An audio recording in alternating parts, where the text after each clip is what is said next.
Okay, so today we're going to go over the alphabet practice sheet, and last time we went over the drills, and I talked a little bit about how to hold the marker, how to do light upstrokes, thin upstrokes, and thicker, heavier downstrokes.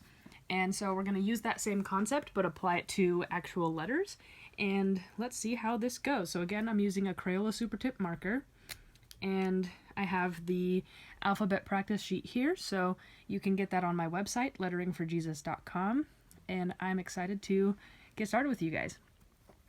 So as you can see here, the important thing about using lettering techniques with actual letters is remembering that it's still creative, it's still art, and you don't have to have great handwriting or great cursive to be able to do this.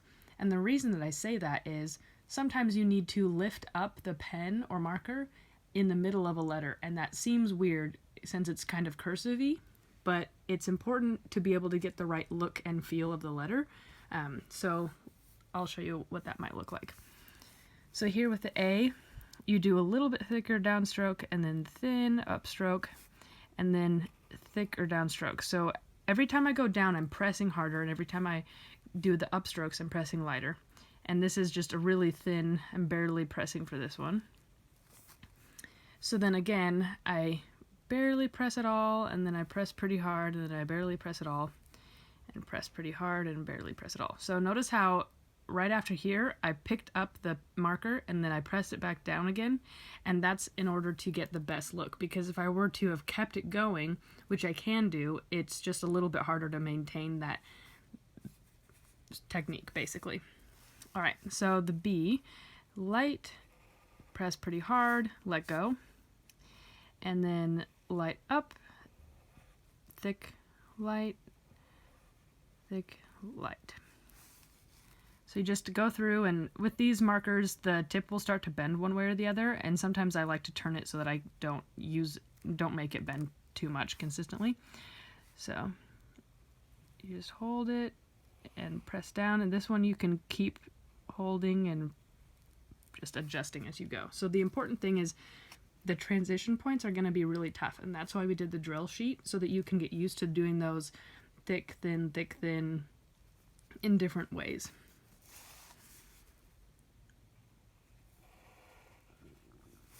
And this right here, this practice sheet, has one of every kind of letter, but you're going to need to practice each letter many times, and that's why we have this other practice sheet here, so that you can practice the same letter over and over. But I'm just going to keep showing you one at a time what they can look like. But again, you can go through and just say, okay, the letter B was really hard for me, so I'm going to practice that one several times on this sheet. And once you've done it once on here, it's thick enough that you can see through, and so you're able to just line it up and trace it once, and then you can just keep going over and over. So that helps a lot. All right, so we're on to the letter D.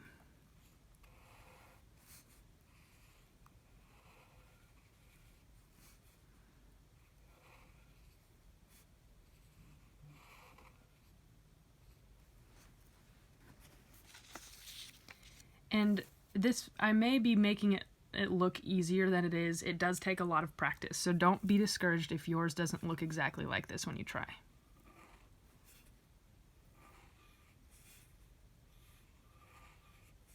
And even I mess up letters. See, this E is a little bit off right there.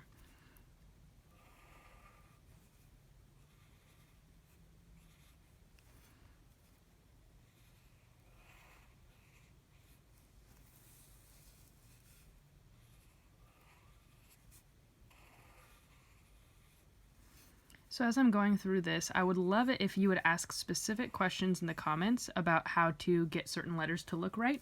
So next time I make a video, I can talk about those specific trouble points that you're having. So go through and practice a little bit. Oops, you see that right there? It's not super great, but anyway, so as you're going through and practicing, if you find a letter that's really hard for you, let me know, and I'll show you how I specifically worked on that letter.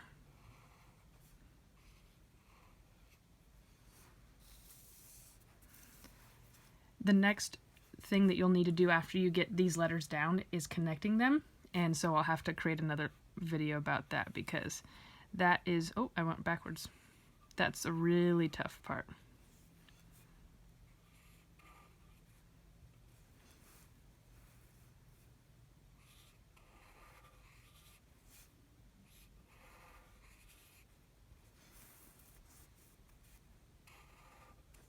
Look at that. The beginning of the K is super easy. It's just like one of those drills, just the downstroke.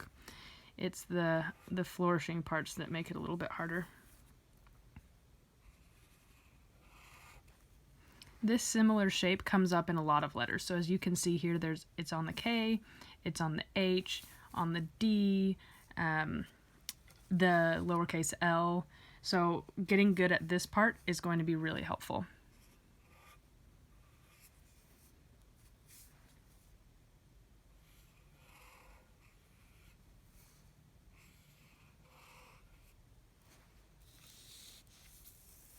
When I first started, the hardest part for me was the bottom of these letters, this little scoop. So I'll show you what that looks like.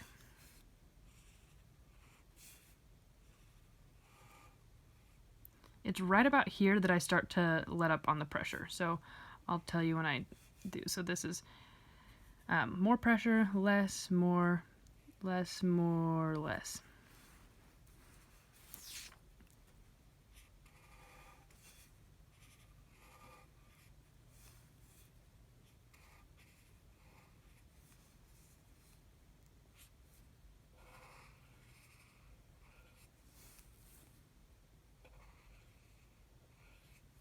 O's are also really hard, and I love having something to trace over, but when I'm doing lettering on, say, my iPad, and I don't have something to use as an example, then I will make like 7 to 8 to 9 O's before I find one that I actually like. And sometimes I even wish I would have kept one of my first couple before I erase them. So these can be tough because it's hard to get them to be even on the top and the bottom as well as the sides and make this section look like this section. Anyway, so don't let that discourage you though. Maybe you're really good at O's.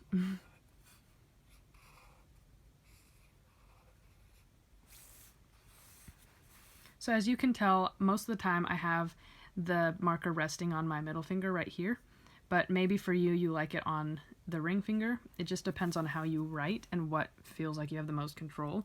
Also, if you hold it up higher, you're going to have less control over what's going on. And so it's important to, especially when you're practicing and you're getting used to it, to find that good spot for you of where you have enough control, but it doesn't make it harder for you to adjust the pressure, because back here you don't have as much leverage. You can only do lighter pressure, and here it's really easy to do hard pressure the whole time. So make sure that you are able to hold it in the controllable spot and also get the light pressure, get that down, because it's going to help you in the long run.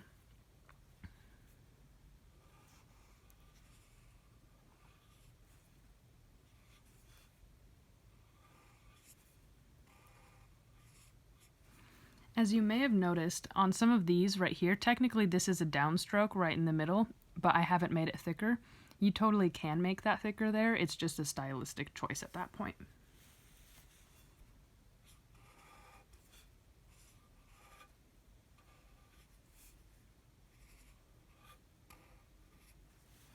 There's a lot of different ways to write the lowercase r and the lowercase s, so you can play around with those as well.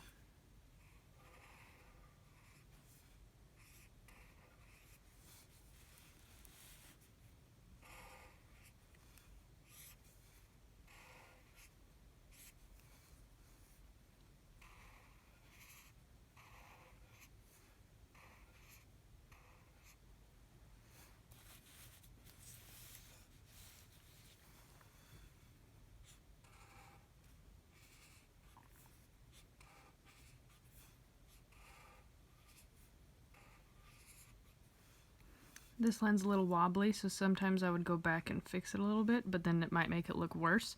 And so on the iPad, it's really easy to just, say undo and redo it. But in written actual paper or other materials like painting, you can't exactly go back and fix that all the time. And so it's sometimes better to just leave it as it is.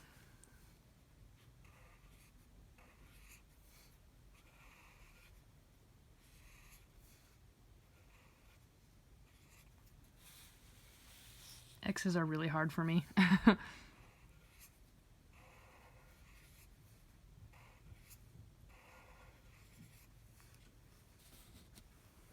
And we're just about done for today's video. Let me know which letters are hardest for you, and I will make a video using my other practice sheet of just going through them over and over and over again. But until then, I hope this video is helpful and informative, and that you're able to feel a little bit better about using the practice sheet as well as using tools that you may have laying around, like just a simple marker. So have a great rest of your day, and again, you can find these materials at letteringforjesus.com.